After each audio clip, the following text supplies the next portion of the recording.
2 out of 3 falls.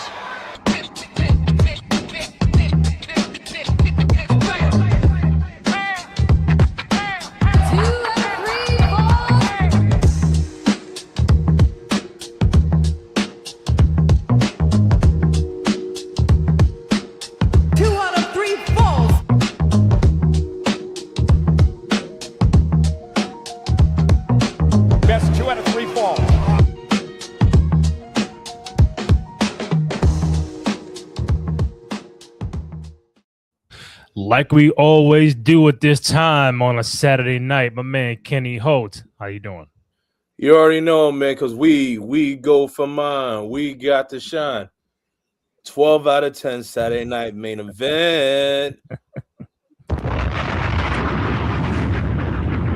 If you want to talk about Saturday night main event, if you want to talk about heat, like 10, like back-to-back-to-back full matches, yo, banger after banger. This is what you paid for a pay-per-view for $34.99 back in the day. You feel me?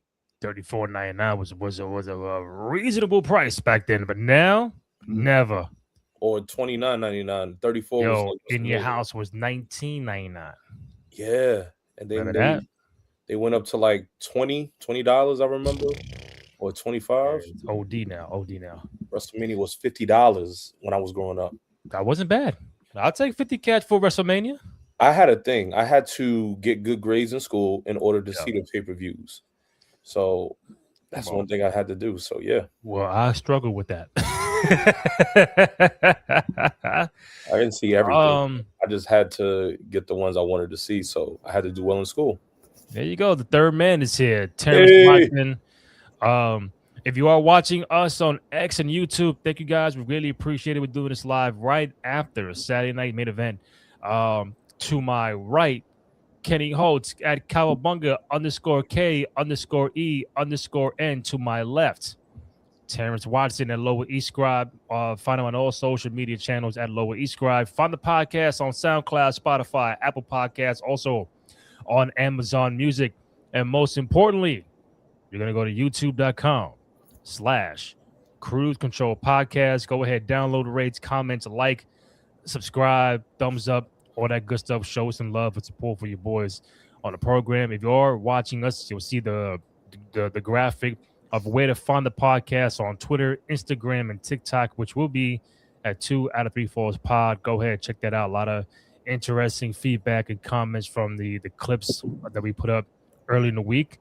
So again, youtube.com/Cruise Control Podcast. Anybody got questions, comments, feedback regarding tonight's show or SmackDown last night or the upcoming Royal Rumble next Saturday, hit us up in the chat. We'll get right to it. So, fellas, we had Saturday main event earlier this evening. Where do you guys want to start? We got 4 matches on the card. We now know the new number one contender for Drew McIntyre's Undisputed Championship, which will be Sami Zayn. And that match would take place at the Royal Rumble next Saturday in Saudi Arabia. Gentlemen, let's start there. Sami Zayn. I picked Sami. Kenny picked Randy. Terrence picked Damian. We all had different people. But in the end, it was Sami Zayn victorious. Let's talk about it. How do you guys feel about Sami Zayn and Drew McIntyre next week at the Royal Rumble? I think it just sets up a good story, good match. Especially it's going to be, Saudi Arabia. Sami gets the love out there. This match was really good. Everyone worked well within their strengths. You saw everyone's different charisma. Shout out to Trick Williams, man. Trick really played his hand well. The very egotistical, very boastful, but also very crafty. You could just see that, somewhere down the line, he's really going to work well. And you had honestly, this was like a little bit of a tight, Tell of the Titans match. Priest, Randy, and Trick are well above, height and challenge. Sammy's like the real undersized one, but they all worked well. They all complemented each other. Everyone really had a way to tell their own history within each other, even with Trick being the new person. And Trick was able to just work work with Randy Priest a lot more with Sammy. That really told the tale. Him working with the veterans craft and staff. But Mhm. Sammy, man, yo, and we always say it, Sammy's like the dog that never quits. He never quit in this match. You saw it from his face, from what he was telling with his body. This is gonna be interesting. Him and Drew, it's gonna be pretty well. I think the outcome probably is going to be Drew's still going to maintain the title in the Royal Rumble, but Mhm. Sammy's going to get a big ovation with this little road to the Royal Rumble next week. Sammy's going to have that fight in him. He's not going to quit. He's going to cut some amazing, heartfelt promos. He got the win in his hometown. Mhm.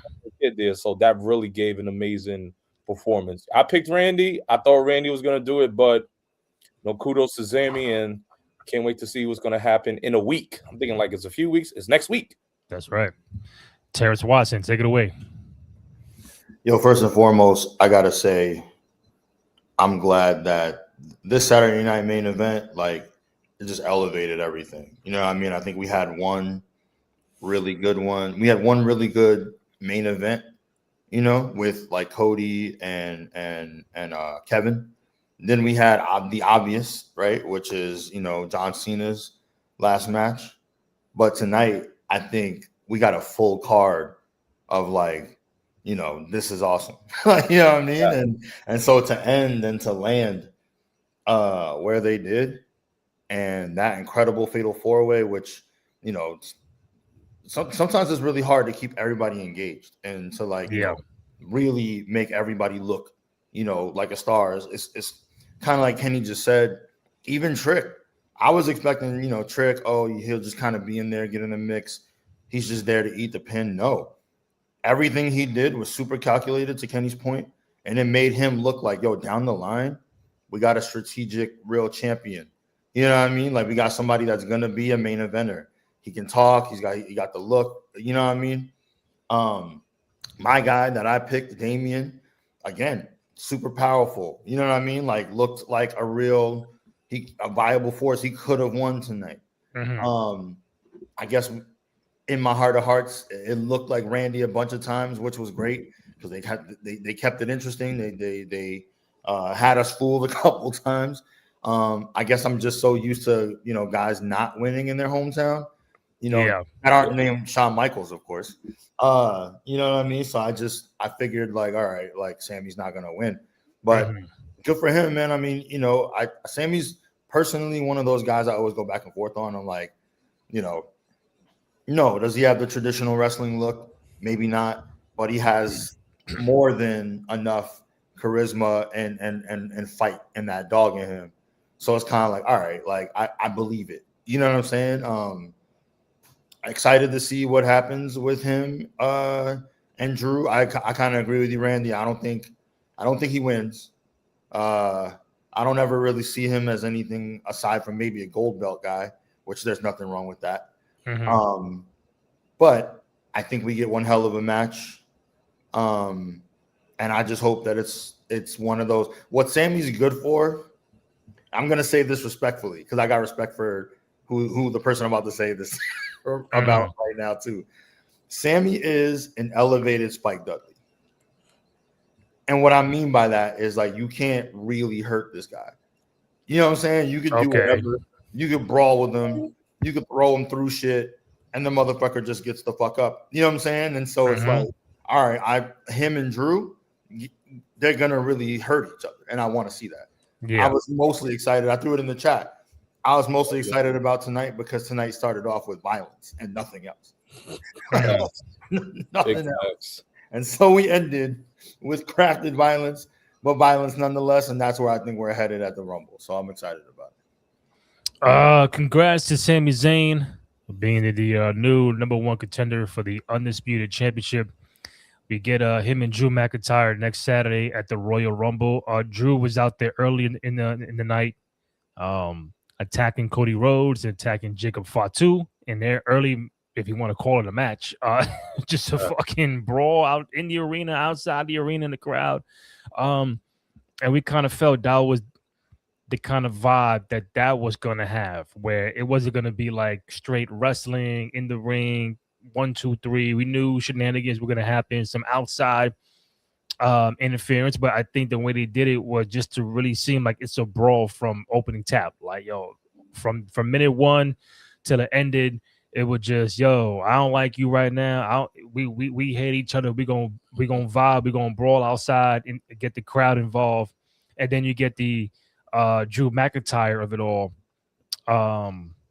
attacking both Cody and Jacob. So now the question is, what does that mean? What are you telling us? I'm always like, oh, what are you telling us? Now, okay, now Drew has Sammy at the Rumble.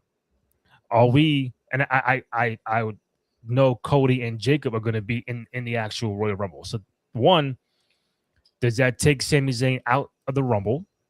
We don't know.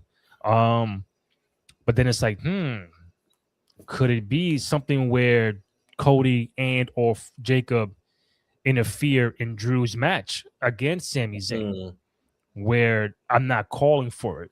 Trust me, I'm not. But could they swerve people to have Sami Zayn win because of the outside distraction from Cody and Jacob, because Drew McIntyre interfered in their match tonight? So it's like Drew could win. I think he'll win, but why interfere in the Cody match and you attack Jacob? So what does that mean going forward into the Royal Rumble next Saturday? I think that's really going to. It might just have an effect of just they all have something in common, and the common enemy, the common denominator, is centered again around Drew McIntyre. Drew McIntyre was the initiator and the originator of this that causes, like, he's the chain of event in this whole chain. Like with this, he interfered in Cody's business prior, attacking him, causing him to be out. He attacked Randy a while back. I won't leave that out. And then he attacked Jacob. Put him on the show for a couple months. And then he tried to interfere in Sammy's match. At the end of Sammy's match. So it all connects. And then let me just say this: Cody and Jacob Fatu, if anyone watched Family Guy, they was on Peter Griffin and the Chicken type of time. If you already watched Family Guy, you know Peter Griffin and the Chicken, they just brawl everywhere.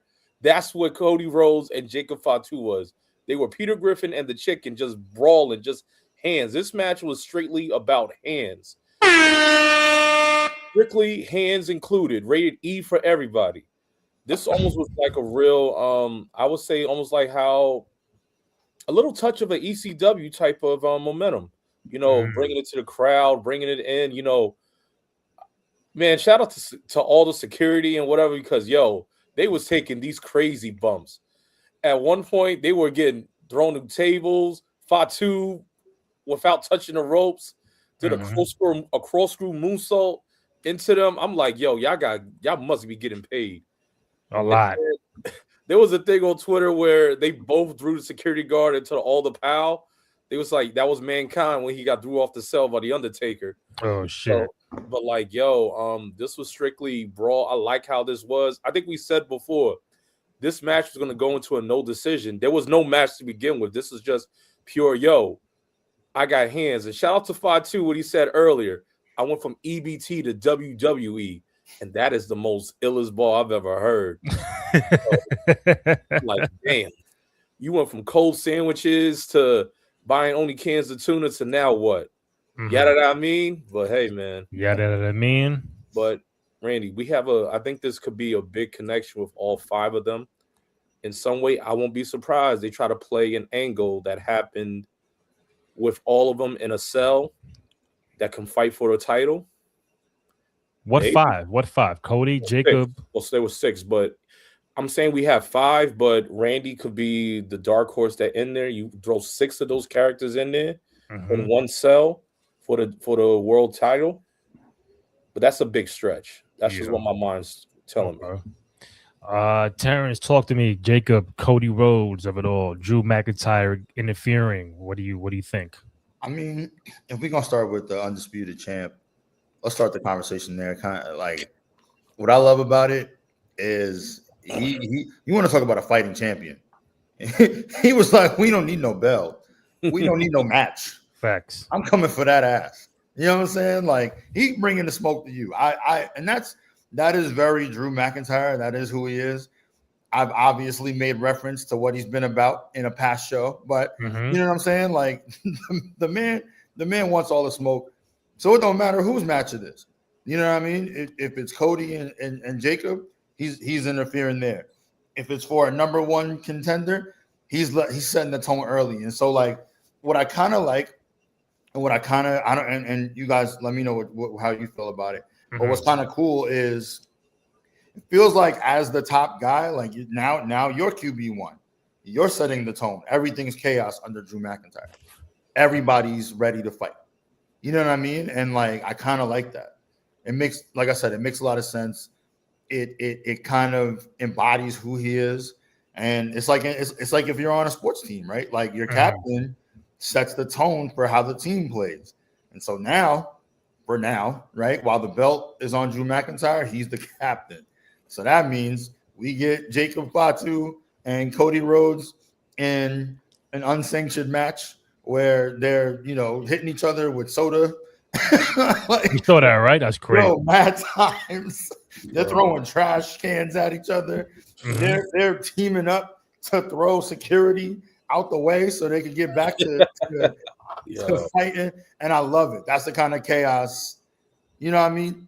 I look at Drew McIntyre as an agent of chaos. So now that's where we at, right? I do love Kenny, what you just said about like, yo, what if this Fatal 4-Way was somewhat of a precursor to help me out here. Rumble, Mania? The one after. Chamber. Yeah, sorry. Elimination Chamber. Where I mean, this Fatal 4-Way was already incredible. Yeah. So, like, you add Jacob Fatu to that, yo. Yeah, right. And a Jacob Fatu who looks like he's been in the gym.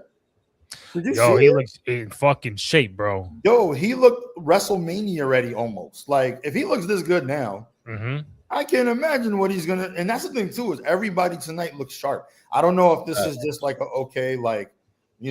it's a reset because we're at road to WrestleMania, so everybody wants to look incredible for WrestleMania. But top to bottom, everybody looked in shape. You know what I mean? Like fucking Randy Orton looked like 07 Randy Orton. Yeah. I was just like, damn, like, is it Mania season already? We didn't even. It's fucking about to be. Yo, I mean, and I appreciate that everybody's taking it that serious, and the presentation shows for it, man. So yeah, I think tonight I was just overall impressed.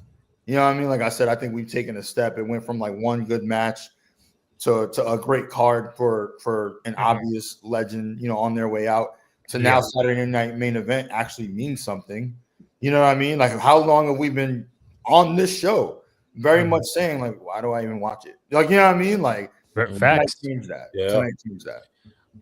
If you're watching us live on X or YouTube, thank you. We got 100 people who tapped in so far. Any questions, comments, feedback regarding Saturday night main event tonight, hit us up in the chat. We'll get right to it.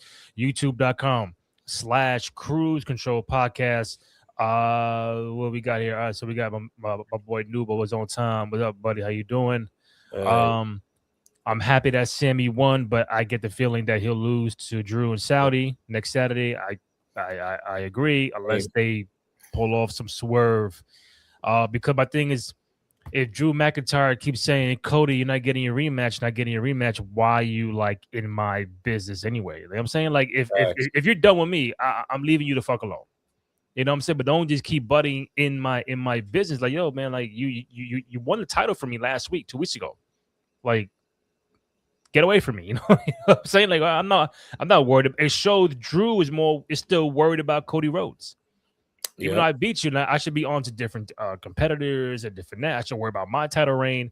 Now I beat you, but I'm still worried about. I'm still thinking about you, kind of vibe. Noob, Cody and Jacob were brawling like crazy. They even took out the security guards, even put them through tables. Mhm. Would you ever play the security guard role in a match where you hey man, listen, you're gonna take a bump, but you're gonna take like a power bomb bump from a Cody Rhodes or Damian Priest or Drew McIntyre, but you're security, but you're taking a bump. Like would you? I don't know. We said yesterday on the show, Tom Cruise, you got to show me the money. And they only doing it. I feel like they only doing it to some staff members who are at a certain height criteria. They're gonna throw me around. I'm Mhm. throwing them back. The hell? Well, I'm gonna try because I know they probably strong as hell. But So you taking a bump I as mean, as a security guard? yeah, because I mean, you look at like past security guards, right? We're talking Hardy Boys. You know what I'm saying? We're talking LA Knight. Mm-hmm. yeah, You know what I mean? So basically, anyone who gets a little bit of camera time and gets, like basically beat up, there Yeah. might be something in it for you. Jordan Grace. You know what I'm saying? yeah. Like you That's got Mhm. there's a legacy there true. of being Drew was random security guy that ends up becoming a real actual star. So, yeah, if I'm in the business, I'll take a bump. Why not? Randy. Yo. So after when you see tonight with Cody and Fatu, what do you think? Like, do you think this is a good angle, good run for Cody that he's doing that he's not in the title picture? Yeah. Cody Rhodes looks refreshed, looks rejuvenated, and it's odd. Somebody wrote on Twitter earlier, like it's amazing how Cody Rhodes is a different person character wise, portrayed by the E. It's not on Cody when you're champion and when you're not champion. So when he's champion, it's like you don't really do much with him. But when he's not champion, you have this chase kind of mode, kind of attitude, kind of demeanor that makes him feel like I should be champion. I gotta win this match. I gotta beat this guy. No, a friend or foe. Like it just, I'm tunnel vision toward the championship. He looks different out there. He with the title, it looks like not saying force, but he's looking like waiting for a challenger. He's just waiting there, like, oh, who do you have for me this week?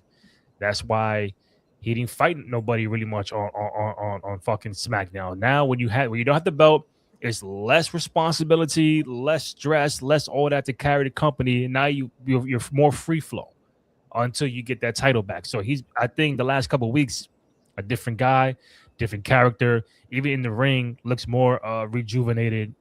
It's weird how that happens. Usually it's the other way around. I'm champion. I'm more rejuvenated with the title. But now without it, it's like, different guy to me.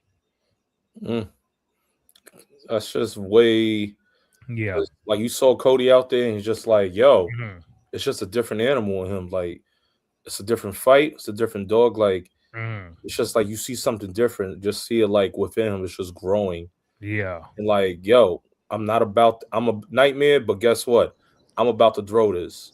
And Mhm. with that, ELT, now we're on Cody, your man Fatu. You know, you always said earlier from last time we was on the show. With that new attitude, Fatu come in. You know, he's saying he looks body ready, he looks war ready. Does this also accelerate Jacob Fatu's rate of going to be a champion somewhere down the line now? Oh, absolutely. I mean, that's literally what I was thinking as I'm watching. I'm like, man, like here we are, right? Like here, what are we, 2.5 years in with him Mhm. being like actual, Mhm. main roster? I was just like, yo, like this guy. I mean, we knew from the jump, right? Like when he first got to the E, oh, we're looking at a fucking star. And I feel like tonight might actually be that shift for real, for real. You know what I'm saying? Like now he's in position of like, yo, you're in spots with Cody, you're in spots with Drew. You look WrestleMania ready. Like I'm just like, okay. And I mean, right now, he's top 10 in the company, and I'll stand on that in terms of promos. Wow. Everything this motherfucker says, you believe. Mm. And you're a little nervous. You're like, Mhm. the way he was talking face to face with Cody, You know what I mean? It was like, yo, he means this. You know what I'm saying? He's not. This isn't a promo. Yeah. This brother's preaching. Yo, Like even Right. the sit down last night on SmackDown, that was fucking incredible. Yo, he Him and means Cody. this shit. This is his real life. This is who he is. There's even, I know y'all know this because obviously the three of us know ball. That's why we do this show. But there's that when he was in like the Indies and he cut that promo. I think they were going to New York or they were in New York, and it's like a legendary promo. And like that was like one of the first things that started circulating on the internet. You know, on the IWC.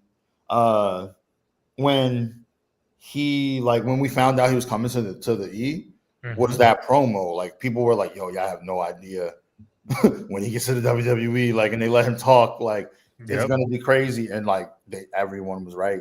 It's one of the rare instances where the internet wrestling community in unison was correct. Because man, he's a star. I don't know where he goes, you know what I mean, like from here. But one day we're looking at a real, true main eventer, I feel like. And I mean, WrestleMania main event. This guy's incredible. Let's see. So now we're fantasy booking Armageddon Hell in a Cell WrestleMania 42 because you feel me, noob? Kenny wants 6 people in a fucking ring for the world title. And also he wants a mega ladder match for the women's tag titles. Give me what I want. You ain't getting both. What? Give me what I want. Will Rhea Ripley and Io Sky going into WrestleMania as women's tag champions? Let's get, since we're on that topic, coming up next. So Io and Rhea are still the women's tag team champions. They defeated Liv Morgan and Roxanne Perez, which was no shock to us because that's what we probably all picked. Not me. Yeah, well, yeah. Okay, so Kenny picked Roxanne and Liv. I think me and Terrence picked Rhea and Io. So yeah, still tag team champions from the women's side, Rhea and Io. But they also have the number 1 contenders waiting for them in Julia and Kiana James, right? Yeah. Okay. So Terrence, I start with you this time. Rhea, Io, retain. How was the match? And what do you, to Noob's question, do they walk into WrestleMania still tag team champions? Wow. I don't know, yo. Rio looks great. That's all I could really say. Is for one, the match itself was great. It was real suspenseful. I'm not gonna lie. There was a split second there, especially after Big Mommy Cool stepped in.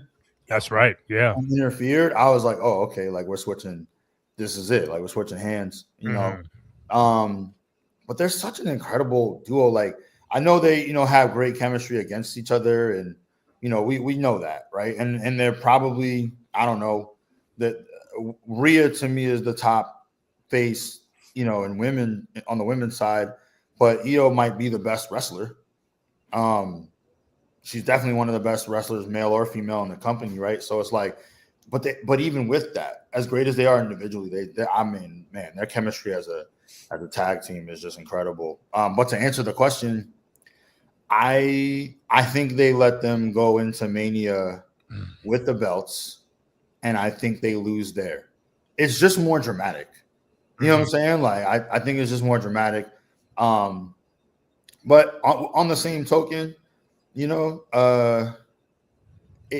would be interesting if they did win, but at Mania, I mean, and there was, because of shenanigans, like something happened. But I don't know. I to answer your question though, Noob, I don't see them losing the titles before we get to Mania. I just feel like they got too much steam. The women's tag division's too hot. Keep it on them and keep things rolling, Kenny, do you think Rhea and Io walk into WrestleMania in Vegas as still tag team champions? Well, I'm going to go out and be bold on this one. No. I'm going to be bold on this one. No, because what Michael Cole and Wade Barrett said earlier while the match was going, The women's division right now is beyond white hot right now. Mhm. Meaning you got all superstars, all eyes are turning to the women's division, the tag team division to be exact.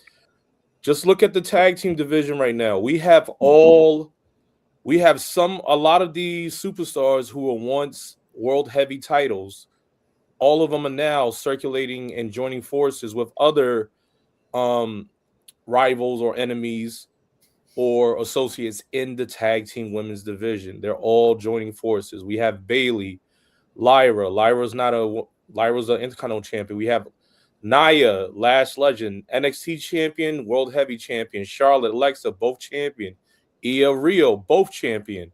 Liv, Roxanne, NXT also world champion.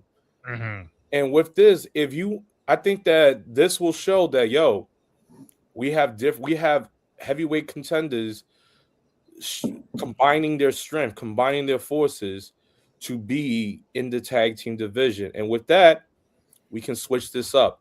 We can wordplay like, we can just have the belt change hands to showcase the great talent that we have in the women's tag team division.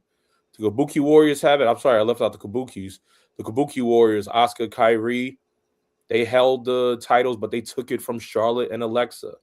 Rio now has the titles. I thought Liv and Roxanne were going to take it tonight. Oh my God. They were so close. I was like, man, they're really going to change it. But I think that they're probably going to face, now they're going to face Julia and Kiana James. That probably Right. do a big monkey wrench in my prediction. I thought Lash and Nia were going to win. But if that's going to be the case, if Rio is facing Julia and Kiana James, I think they're going to maintain the titles. They're going to go into Mania with the titles. However, I think some shenanigans are going to happen that match. I think that match might not be they might win clean, but they probably will get attacked from Lash or Nia, who wants to make their presence known and might Mhm. challenge them at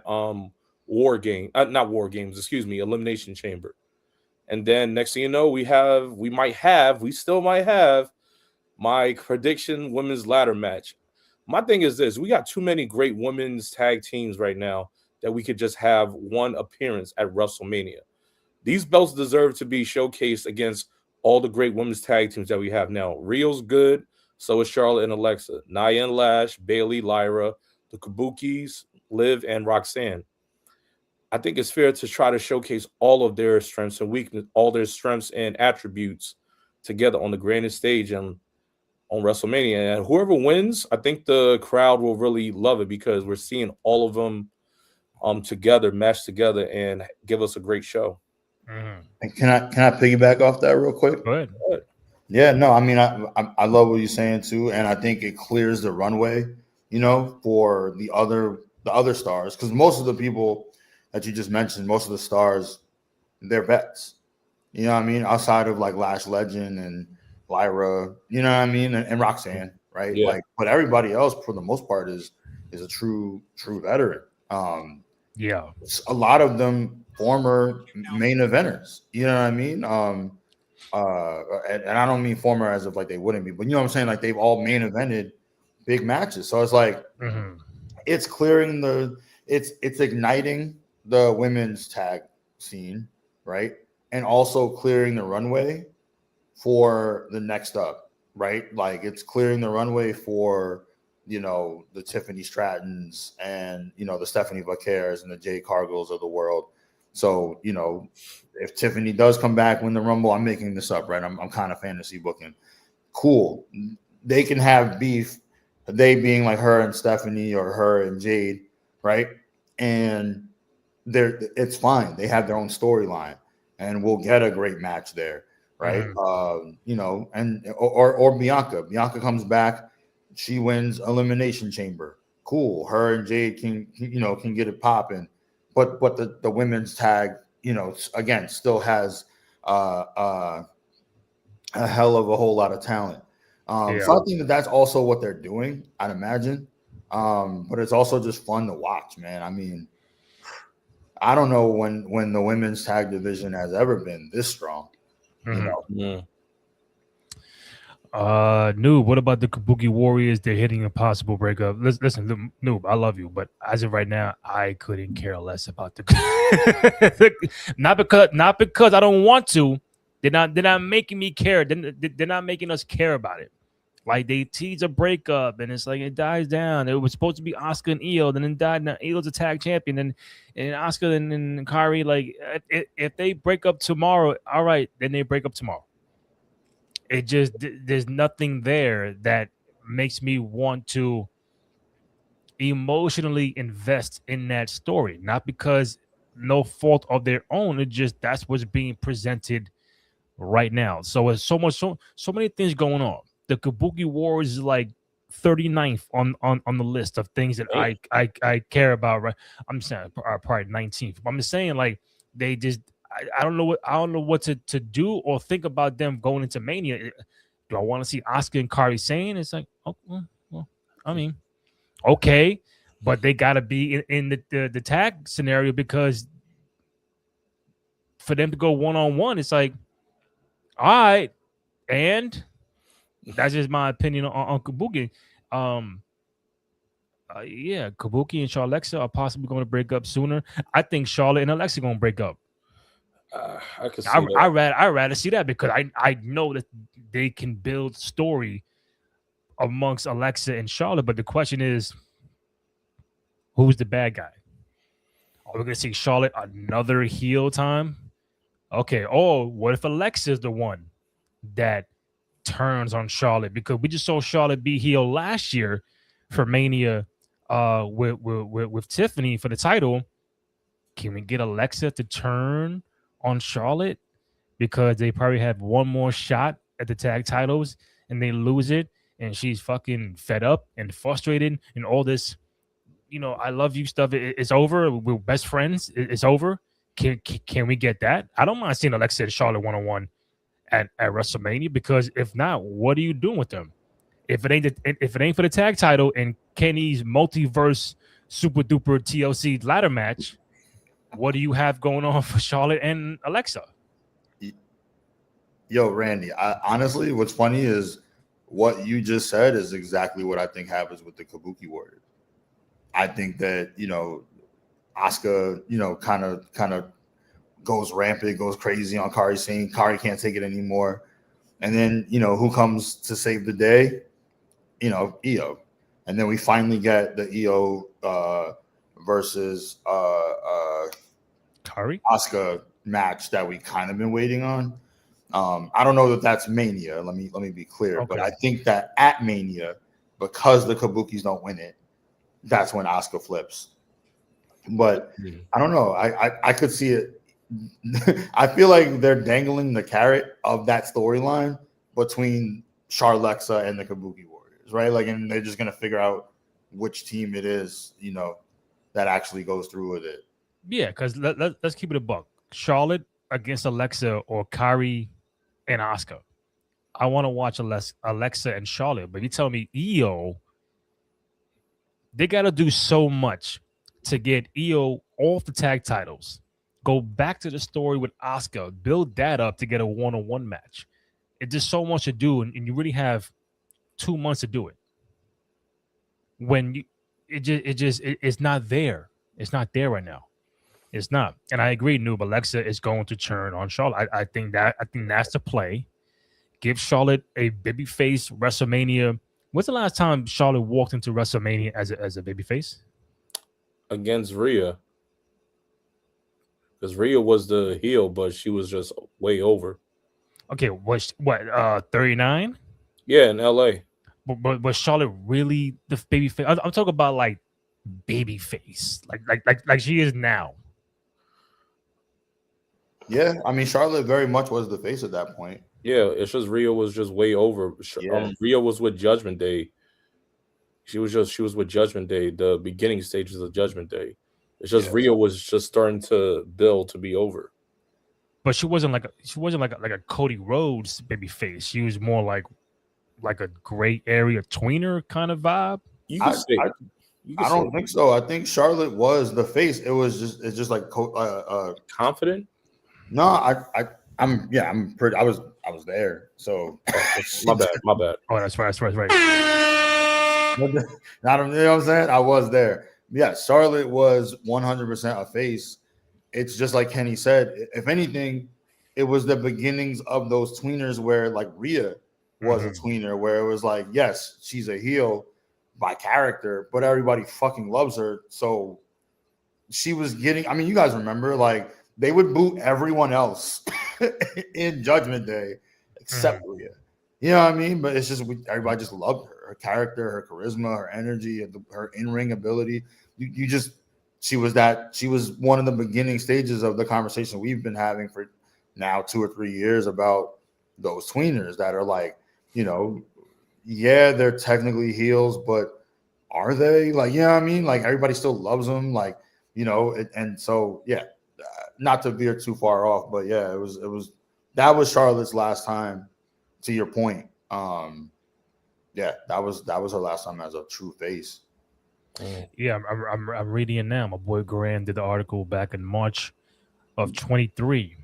So when she made a turn to go babyface, there was some backlash from that. Maybe fans wanted her to stay on the heel side, but I thought it was beyond that. Because again, it's very rare that Charlotte is the heel, is the face going into any match. I'm like, hold up, she's the face. And like, okay, but I think Alexa can really benefit from being the heel in this competition with Charlotte, because it's like, all right, they just had a tag team title match on SmackDown when they lost. How many times are we going to go to that well of another tag title before you guys split? And your split is going to be more important, impactful than the Kabuki Warriors split. Yeah, because 2018 when Charlotte Flair was a face against Asuka, or 39 against Rhea, where a Rhodes and a Flair lost on the same show. Damn, that's some good statistics, Noob. So Charlotte was a face when she beat Asuka. Yeah, because wasn't that almost a year? Asuka was almost beat. She was also beefing. Well, also her, and she was also beefing with Becky, but Becky went. Becky, she was the heel against Becky, but Becky went into the. She took off because she was pregnant much later in 2020, 2019. So yeah, my bad. I'm drawing in. Yeah, Charlotte was the face against Asuka a while. Real quick, 200 plus have tapped in. Thank you guys. We really appreciate it. Any questions, comments, or feedback regarding Saturday night main event earlier tonight, the Royal Rumble next weekend? Hit us up in the chat. We get right to it. I'm bugging with Charlotte, bro. To me, she's more of the natural heel. So I think I if my memory is correct, I just rarely see her as a good guy. I see this past year with Alexa has been a real nice thing to see with Charlotte, because it adds to the character. It shows her being vulnerable, being human. We love that. So I think if they're gonna break up her and Alexa, I think Alexa has to be the heel and keep Charlotte as the face and see where that goes. Just answer my question on that. My bad. No, that's good. I was about to ask that question, but you answered it. The last part of the show tonight, as far as Saturday main event goes, we had AJ Styles and Shinsuke Nakamura. This was not the main event, but many people are saying probably the best match on the card tonight. AJ will also get Gunther at the Royal Rumble next weekend in a career match. But these two guys really did their thing, and they had a little Pain homage kind of part at the end with the fist bump, going back to Wrestle Kingdom 10 in 2016, and now tonight, fist bump, the last time these two guys will be in the ring. Kenny, I start with you first. What do you think about Shinsuke and AJ Styles tonight from Saturday night's main event? Shout out to New Japan for putting these two on, because without New Japan, we will not hear about, Shinsuke. AJ wouldn't we wouldn't hear about the house that AJ Styles built from TNA. Yo, these two really paid a real good debut match when they had. You know, I know Randy was talking about their last Mania appearance. Like, people want to forget about it. We didn't want to talk about it as much. Let me tell you something. This ain't Bruno, but we definitely talking about this match. This match was truly, it just like respectful, honorable. Like I said yesterday, these were two samurais showing their full honor and respect towards the culture. Their culture was wrestling. And one thing about it, what they was really about, we will die on our swords, brother. For you, me, for you, I for you. Mhm. We'll give our own samurai death at the end. But one thing about it, you better give me your best shot. Like, this is your last match. And you saw it from all of it. Storytelling from their moves, dragon screw knees, Shinsuke's kicks, like everything. It was just really good storytelling within the match. You could tell that, you know, Shinsuke almost didn't want the match to end because this is the last time he was going to face him. And, you know, AJ's time is coming to a close. But in regards to him facing Gunther, I think at Royal Rumble, I think we're gonna get one more out of him. I think AJ is gonna make it to WrestleMania, but I think I'm gonna save that for another show. Okay. Shinsuke and AJ, 15 out of 10. It's feeding third world countries. It's feeding everybody. You ain't getting no school lunch. You ain't getting no cold sandwiches. This is hot meals. Held us down like steel. This is the meals that Ghostface was talking about on Iron Man. In the summertime, free meals held us down like steel. All that I got is you. This is the match they were talking about.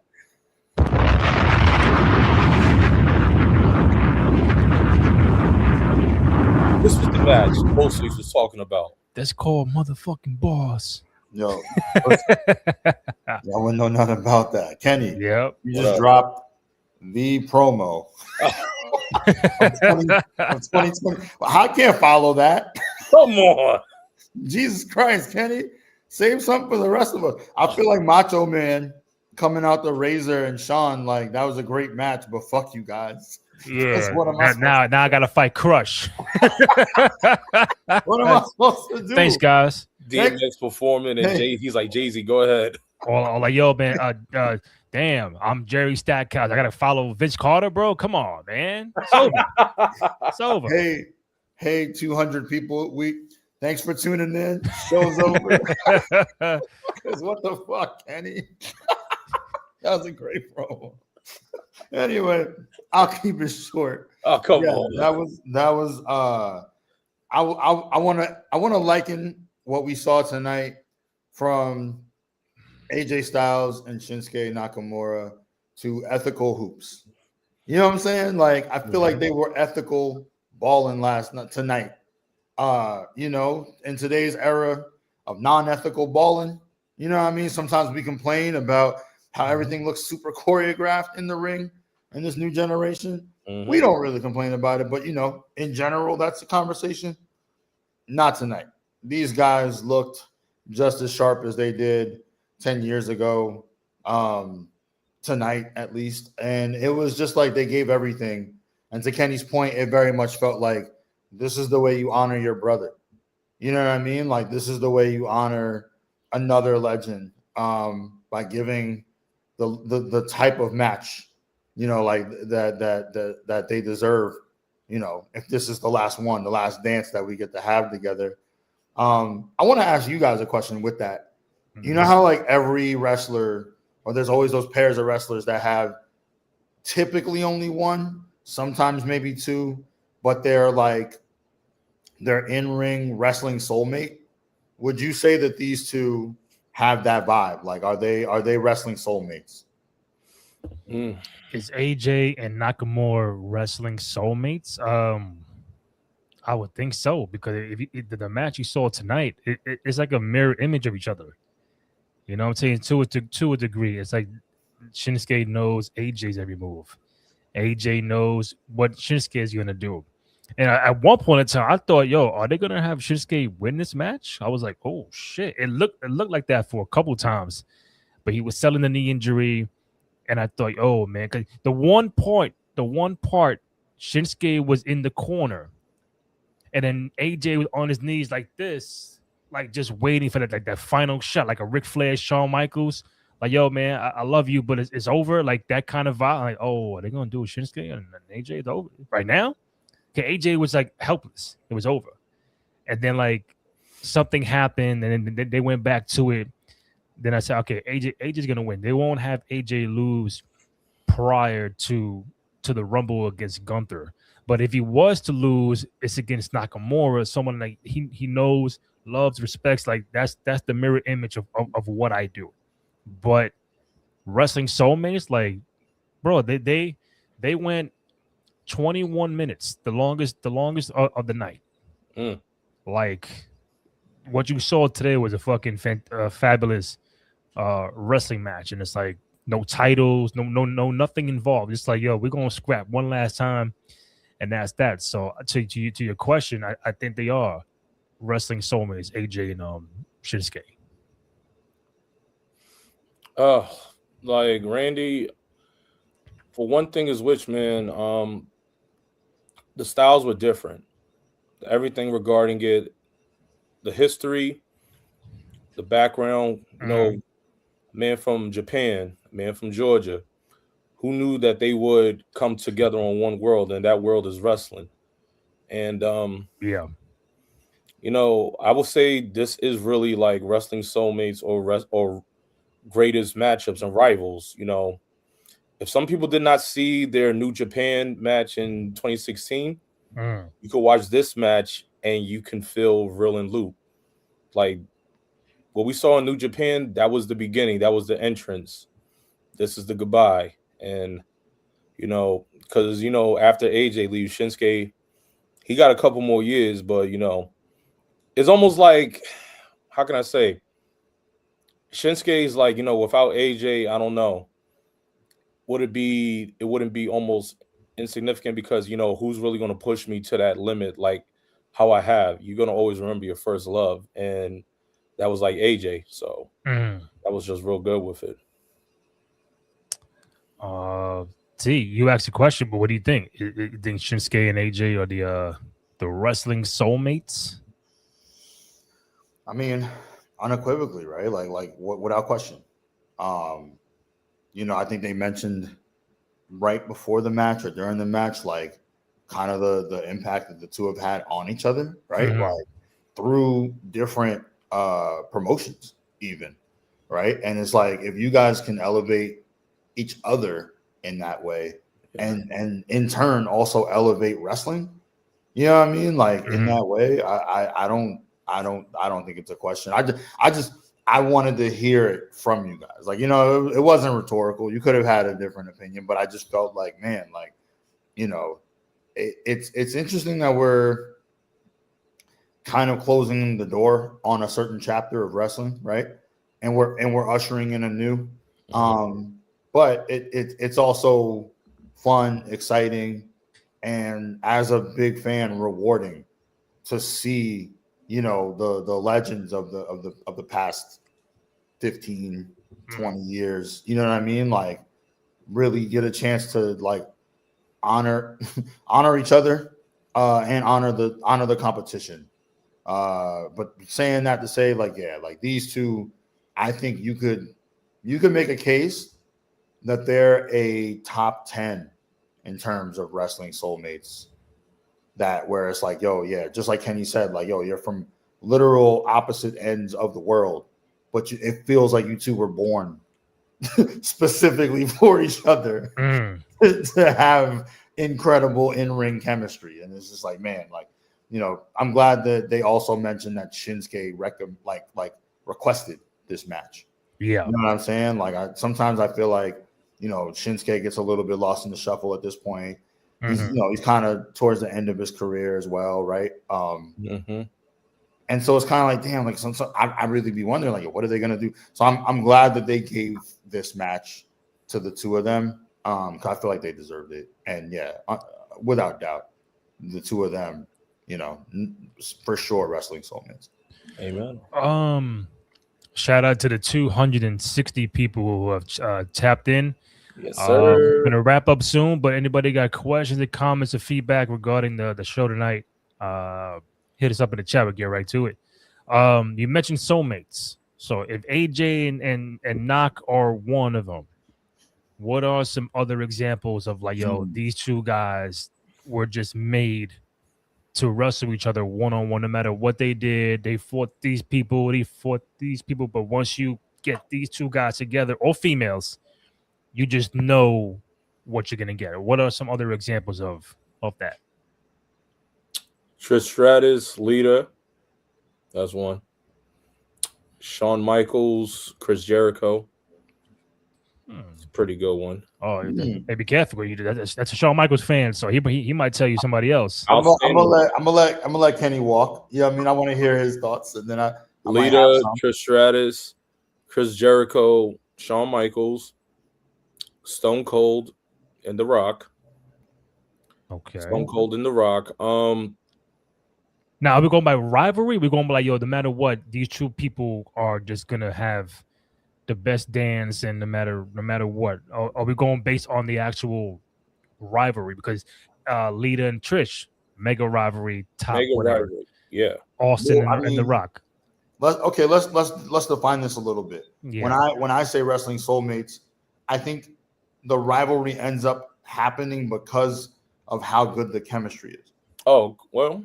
So it's like the chemistry is the thing that allows for there to be like this rivalry. Sometimes they might even tag together, maybe. But the point is, when they're in the ring together, they make magic. Like, you know what I mean? Like it's almost impossible for them to have a bad match. Like, so, and to that point, Kenny, I wouldn't say Austin and The Rock.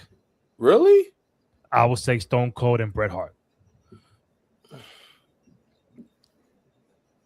Austin and The Rock are. I'm not mad at Austin and Bret, but Austin and Rock, like, the rivalry came from the competitiveness, like wanting to be number one. Okay, their styles, you know, brawler. We have the brawler as in Austin. We have the flashy sports entertainment wrestler as in The Rock. The competitiveness of being number one when they both were at the peak during the Attitude Era and fighting to be at number one. And we saw each of them had their moment of being on top, Rock and Austin, and then eventually they would come together and fight in two occasions, WrestleMania 15, WrestleMania 17, and then at the end of their careers, it was about okay, you have two up on me, but I need to get one up on you.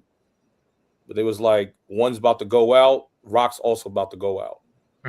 So it was about them, being competitive, and also the one thing that kept them was the World Wrestling Federation Championship.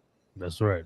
And one thing about Bret and Austin is that both of them, their wrestling styles were so much. And the thing about Bret and Austin, their wrestling style gave us a lot of iconic moments.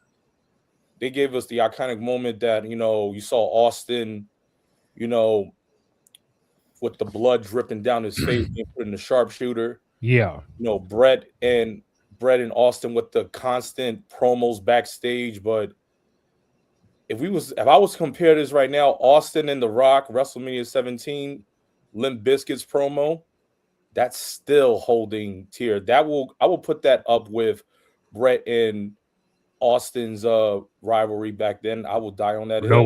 No way. I'm standing right here on this hill. Yes. No, rivalry. You might get the rivalry, but I'm putting I'm putting both your feet to the fire right now. Go ahead. So we took care of Saturday main event. We took care of that. We get to Rumble next week. We talk about this right now. Okay. Would you take Austin Rock from 17 or Austin Bret from 13? Well, before I answer that, no, just hear me out. All right. Before you give me Kenny more time, man. I ain't got more time. It's 11:05. Kenny doesn't need it. We just, again, my man, he'll make a whole wrestling salad out of. That's right. out of whatever out of chicken wrestling shit. conversation you want to give them. No, I mean, look, I think I hear where you're coming from, Randy, where it's like, what is the match? Like, is like how they feed off of each other in terms of like the in-ring ability. That's part of it. But I gotta side with Kenny on this one. Because yes, Brett has incredible chemistry with everybody because he was Brett. I think that like in terms of matching the intensity, matching I don't think anybody would say Austin or The Rock were the best technical wrestlers. Like we know that's not why they were where they were, right? Like, but I do think that in terms of kind of where Kenny was going, where everything else, especially at that moment, was so perfect between the two of them. You know what I mean? Where you could have one guy who was so anti-establishment, and then you had another guy who literally everything was about business for him. No matter what, it was about numero uno. And if that meant like, okay, cool, I gotta be a corporate Rock, I'll do that. You know what I mean? Like, yeah. Like the balance, the yin and the yang of it. And even I don't think that there's another person who took better stunners than The Rock. So and no, that's what I'm saying. So it's like that there even is that in-ring chemistry. Like no one would be as like, think about The Rock's best reactions to somebody's music playing. Think about The Rock being surprised in ring when somebody catches him off guard. It was always Austin. That is part of it. And that's why I agree with Kenny in terms of like, yeah, we know what we got out of Brett helping to make Austin. You know what I mean? He would literally pass out before he would quit. We get that.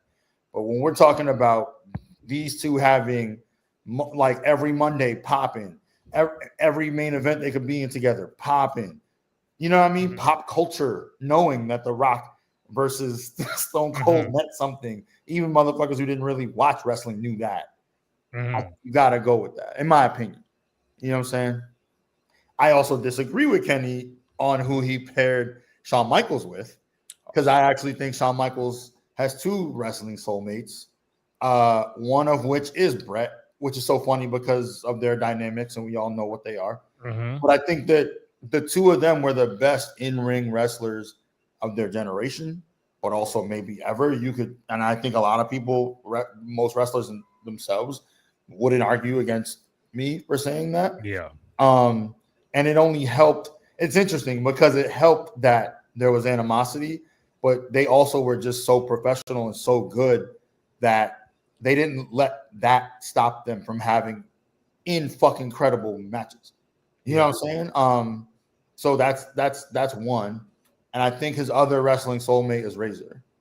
I think Shawn and Razor, obviously, with the ladder matches, but even their other matches, you can go back and watch like Monday Night Raws, and they always like at its core, I think his relationship with Diesel, Shawn's, and his in-ring ability with Razor is what formed the Clique.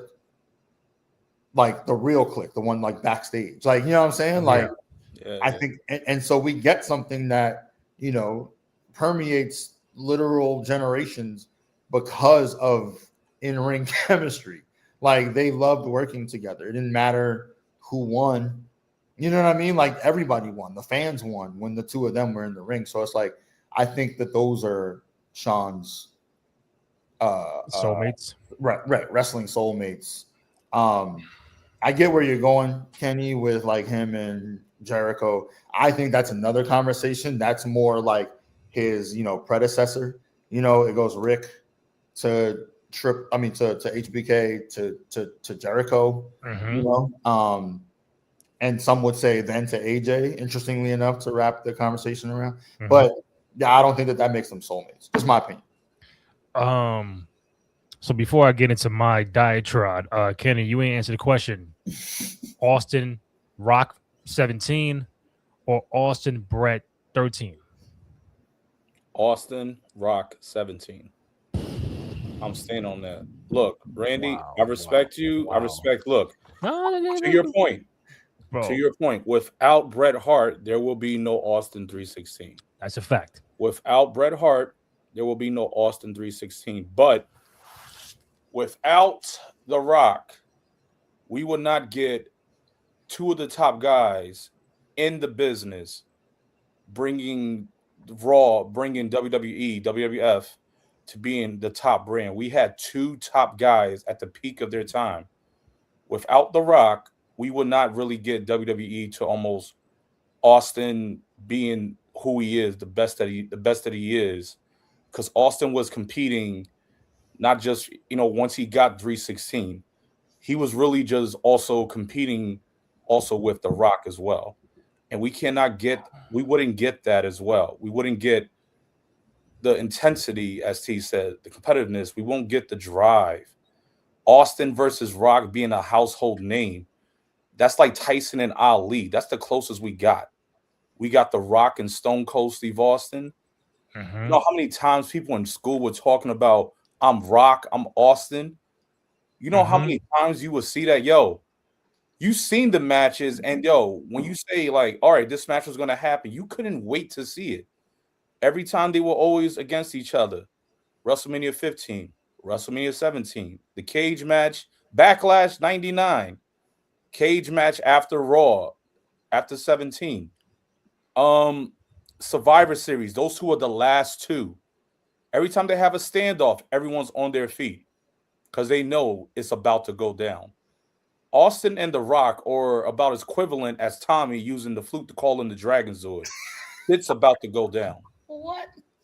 I love it. It's about to go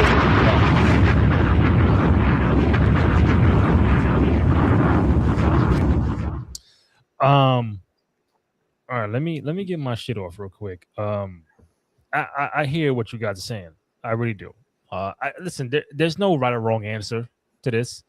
Just about what you felt in real time, what you can go back 25, 30 years later, what still stands the test of time, what they have said in public about, oh, he's the soulmate, he's the best guy I worked with in the ring. Stone Cold has said on many times that Bret Hart was the best person he's been in the ring with time and time again. If it ain't him, it's Shawn Michaels, right? Okay. What I'm saying is, what goes against Bret and Austin is that it didn't have the longevity that Austin and The Rock had. So Okay. that negates what people might think could be better or more soulmate wise. All right. So boom, that's one. But the two times that Bret and Stone Cold got in the ring, Survivor Series 96, when Bret Hart single-handedly picked Stone Cold as the guy that I want to come back and wrestle in my return match after missing 7-8 months. He picked him to be the guy. I want Austin. And when you get one-on-one, 40-minute match, the Garden, the best match on the card. And it's like, oh shit, you can watch that today and be like, nah, this is pre Stone Cold having knee brace Stone Cold. You understand? Like he was doing more shit without the fucking knee braces. All right. Stone Cold lost that match. Cool, great. Now what I'm saying is the WrestleMania 13 vibe. I don't think you really understand WrestleMania 13, Austin and Bret, bro, because that match changed the fucking trajectory of this whole shit. They changed the whole shit. Austin Bret 13 changed the trajectory of what the WWF was at that time. The double turn, and you blossom Stone Cold into this megastar that nobody's seen since Hulk Hogan to take over this company for the next couple of years and be on top of the fucking world. Bret Hart, sometimes he's not underrated. I think sometimes he gets lost in that shuffle because it was pre-Attitude Era when he was at the very, very beginning. If he would have stayed, it could have been Stone Cold and Bret at 14 and not Shawn Michaels. That's how important he was to Stone Cold's career. I'm not saying The Rock wasn't, because they need each other. Vince McMahon is another part you got to add into the whole Stone Cold thing. Like Stone Cold is you needed Vince, you needed Bret, you needed Rock, and boom, that's Stone Cold Steve Austin. But the WrestleMania 13, everybody, you can ask everybody right now. It's a top 2, top 3 WrestleMania match or match of all time, even beyond Stone Cold and The Rock from WrestleMania 17. I put money on it. They're gonna tell you 13 above 17. 17 is probably top 5. Probably top 5, depending who you ask. They might even put Rock and Hogan from 18 above that, depending on who you ask. That's all I'm saying. Because those two guys changed the history of the landscape going forward, and that right there, it wasn't Rock and Austin that changed the landscape. Because Austin turned heel, and even he ain't fucking like that shit. That's Brand. my thing to defend Brett and Stone Cold. What you got, T? Brandy. Wait. What I do now? What I do I'm now? out. Did I say something wrong? My No, bucket? of course not. But Okay. you didn't say anything wrong. I think we're talking about different things, though. That match, 1,000%. You could, yes, you 100% can go back to that match, Mm-hmm. and that is where we get to hear. Literally, you could get to hear from that match. I 100% agree. Mm-hmm. I'm saying and I'm not saying that they didn't have great chemistry. I'm also not saying that. But when I guess the way I look at it is, and you kind of touched on it, is we just didn't have enough matches between the two of them to be like, yeah, no, but like it's almost like, it's funny I'm about to say this. It's almost like we only got 2 albums out of Biggie. You know what I mean? Like that does not make him not still in the top 5 for most people who were there, or top 10 or whatever all time. Sure, I get that, but it's just we just don't have enough. So it's like that match itself. Yes, you're very right, but that's a different conversation. I'm talking about like who is the if we're just looking at 2 people who their careers or their matches like mirror each other, like they needed each other, just like you said. And I do agree, even though I don't like the "he who we don't speak of" was very much a part of that. But for the popularity of how much like The Rock, but like gained, him getting his ass beat by Stone Cold all the time. Yeah, I think that's directly why like The Rock is where he is, and same for Stone Cold. Kind of like Kenny was saying, like they were equally as giant for the most part, right? And then you could kind of put Stone Cold like 1A, 1B, but you needed the 2 needed each other. That's where I'm more so going. Oh yeah. And so it's like that's what I mean. It's like Vince and Stone Cold. Like they need that's each other. Like that would have been like okay, they're wrestling soulmates in the sense of like, no, I'm not talking about strictly just in ring ability, but the chemistry between the 2 is what made it special. And sometimes the chemistry also means the other things. The who else could match fucking Stone Cold or The Rock back in the day outside of maybe a few people on promos that we would even fucking care about? You know what I mean? Like who else could come out like you said, like every Monday, every week, and we know we're gonna get like a rowdy match between. Now again, I'm not saying that Brett wouldn't have been able to do that. Brett could do that with everybody. Yeah, that's the part that. Yeah. If you could rewind time and he don't sign with WCW, plus they had good chemistry in the promos, the Hart Foundation. That whole summer was all Stone Cold Authority, Vince and Brett, Hart Foundation, all that shit. I think, and that's why I'm saying I'm with you. It's just we just didn't get enough of it. So it's like it's hard for me to be like, yeah, that's who I would, because at the same conversation that you would have to ask anyone who you respect in terms of like wrestling knowledge about like, okay, well, which match was better? If you asked, yeah, but like who would they consider the rival? Who would they consider the person that they wanted to see them against, or they were the most excited to see them with? They would probably say Rock, Austin. Like, you know what I mean? So that's what I mean. Like they just had a thing. Like they're synonymous with each other. Whereas Brett and Austin's match is what makes them paired together. You know what I'm saying? Like or like Kevin says, the Great Khali would run circles on Bret Hart. I saw that shit. Oh my god! Hey, Nobody, we got to put some respect on the Great Khali, man. You know what I mean? You mean this guy, Khali and Batista, the guy that you may not speak of? You mean this guy?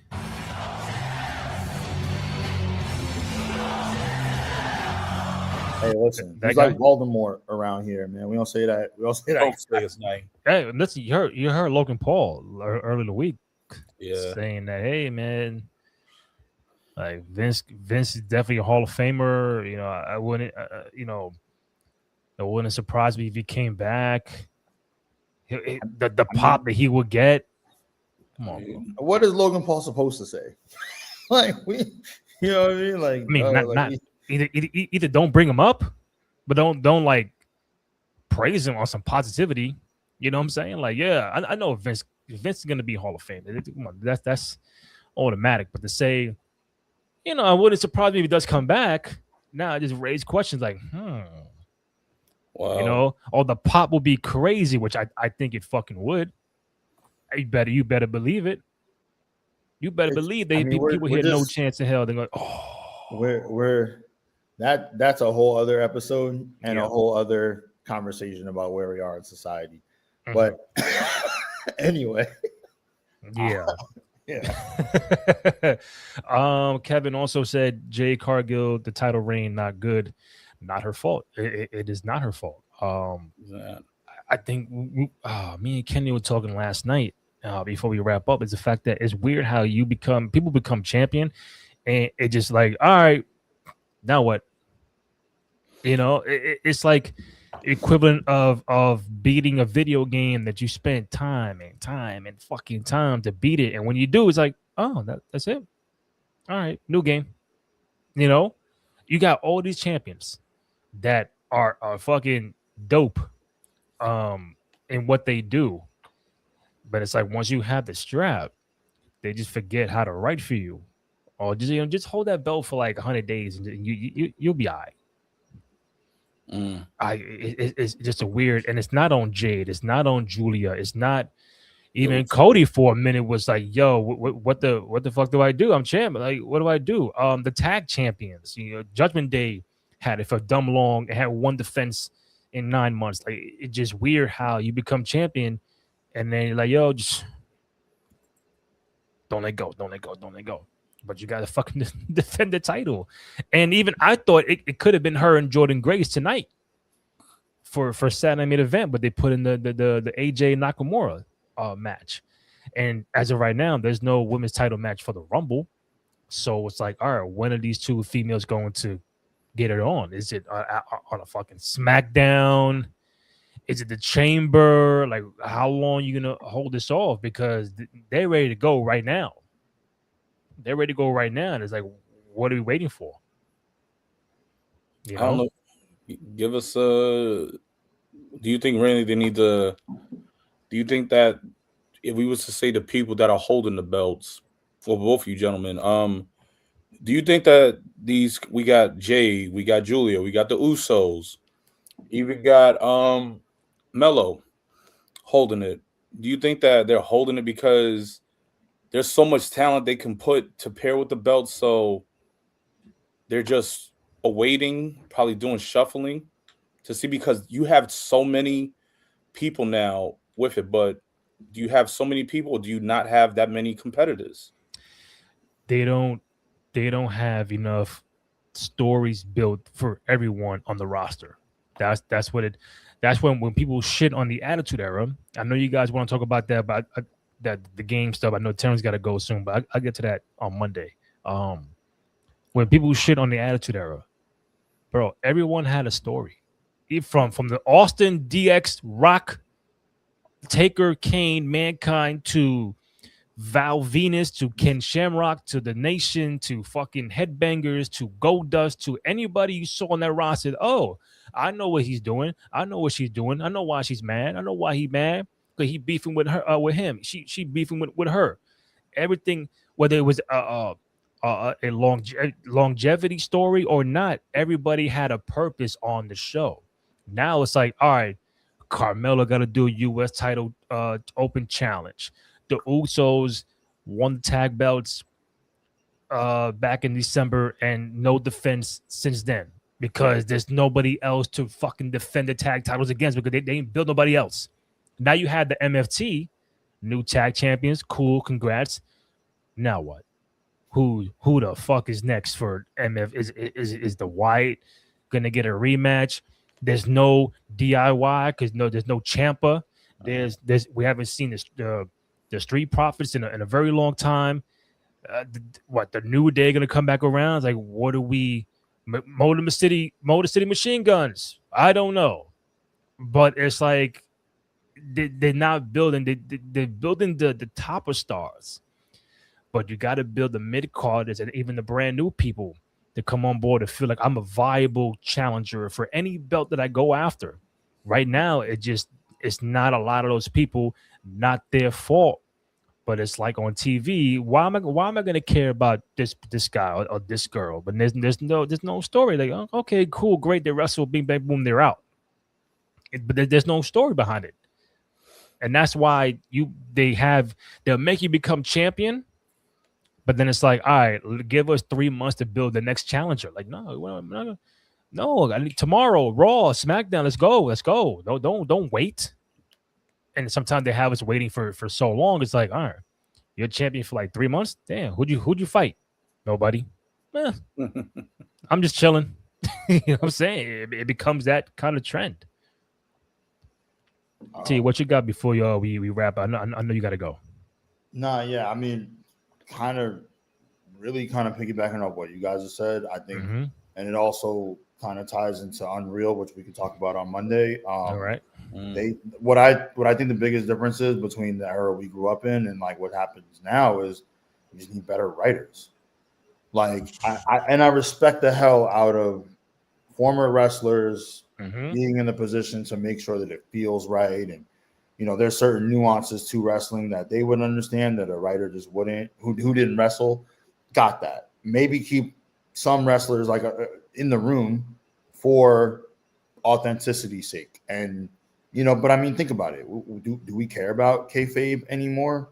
You know what I mean? Like, how many of these like old tried like, but they made us not care no more. They made us not care no more. But what I'm saying is, there's a lot of things that were like necessary to have. Like, it was more about booking back in the day, as opposed to like now. It is, you need the story.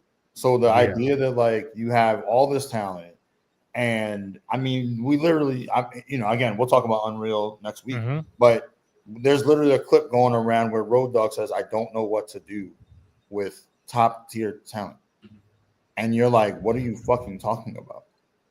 Like, how do you not know what to do? Like, watch this show. Fuck it. Watch any podcast where somebody talks about if you really ran out of ideas, but like your job should be not to run out of ideas. You're one of the people in charge of creative. And again, mad respect to Road Dogg. I got nothing but love for him. You know what I mean? The DO, I forgot how you say the thing, but you know what I'm saying? Like, I love everything about what he did as a wrestler. But in terms of actually like understanding like storyline and how to make people care, why is Jade Cargill our champion and we never fucking see her? Like you said, why are the Usos champions and we don't know what to do with them? Like, it makes no sense. It's heavy at the top. Did you see that stat? They know how to fill the seats at the top.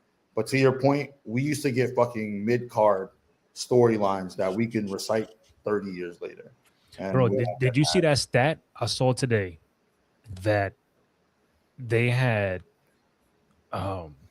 since she's won the title, again, this is not Jade's fault. We all love Jade here. Since she's won the title, we're in January now, about to go February. She won it in November, something like that. Yeah. All right, so from November to January 24th, she's only fought 7 minutes while champion.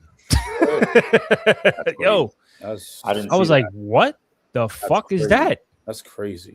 And 4 of those minutes were against BFAB. No disrespect, but I mean, and I'm like, yo, what are you? So okay, Terrence, last question, and this is all for you. I know you love writing and all that. So a little bit. Whether it's top dog, mid card, brand new, I want to give you male or female a superstar Okay. that you walk into to E headquarters tomorrow. You see Hunter, right?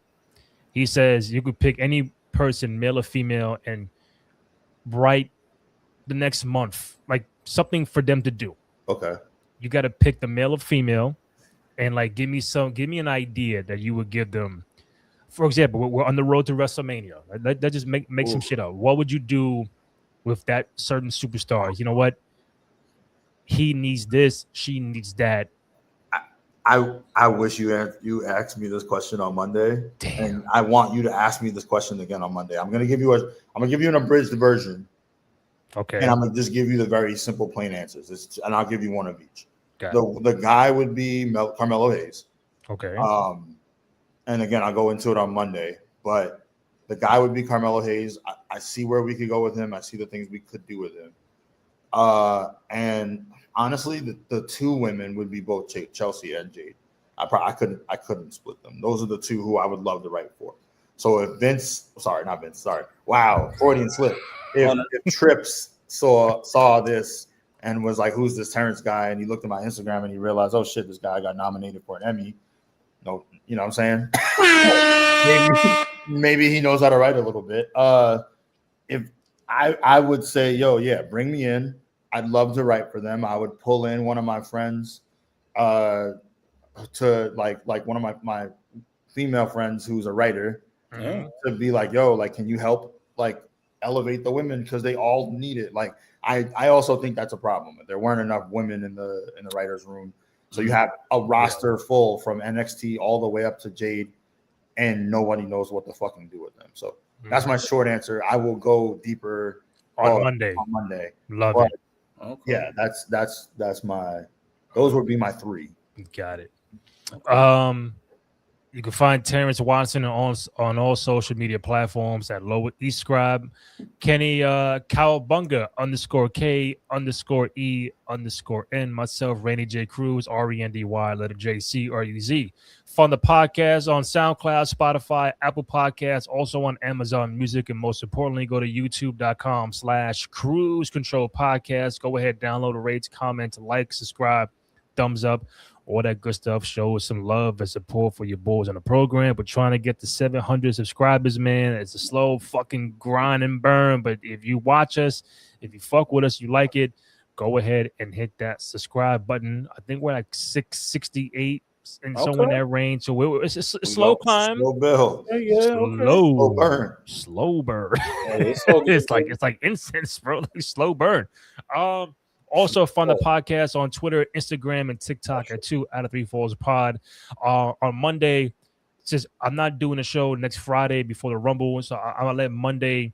I'm gonna read off some interesting comments from some of the clips we put up. People have been chiming in, whether it's about Chelsea, Jade, Bianca, or was it Sammy? Some other things I put up that I can read off on the air. But thank you guys for chiming in. We really appreciate those comments. Just keep on tab with us. Got some new stuff coming out. Trying to make some things happen as we head into the Rumble, WrestleMania season. It's just a matter of them giving us the green light. So for myself, Randy Cruz, Terrence Watson, Kenny Ho, 2 out of 3 Falls Pod. We out. Peace. Yes, sir. AFC NFC Championship tomorrow. That's right. Go Patriots and go Rams. Go.